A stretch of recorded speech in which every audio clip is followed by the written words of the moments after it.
पाहून विस्तंभ झाले आणि नव्या पिढीचा नवा जोश कसा असेल याकरिता स्वातंत्र्यानंतर 26 जानेवारी 1950 रोजी राज्यघटना अंमलात आली.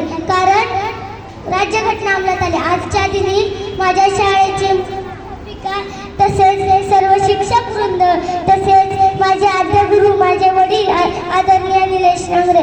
नमस्कार मित्रांनो, माझे नाव निलेश नांगरे. मी इयत्ता दुसरीची विद्यार्थी. माझ्या शाळेचे नाव नवी मुंबई महानगरपालिका शाळा क्रमांक 31 कोपरखेड. मित्रांनो स्वराज्यानंतर 26 जानेवारी 1950 रोजी राज्यघटना अंमलात आली. कारण स्वराज्यानंतर स्वराज्याची स्वप्ने भारतीय जनता पाहू लागली.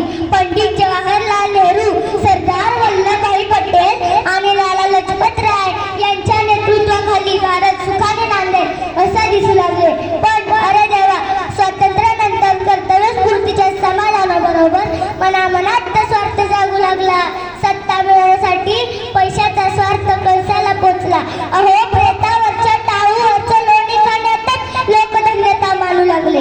गोरगरिबांना देऊ केलेली मीठ भाकरी त्यांच्यापर्यंत पोहोचला आणि अशातच भ्रष्टाचार नावाचा एक नवा शिष्टाचार विश्वात पसरला.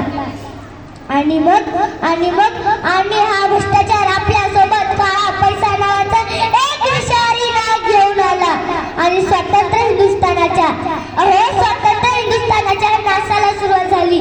मित्रांनो, कोणतीही आदर्श नसलेली एक नवीन जात नव्या पिढीच्या रूपाने जन्माला आली.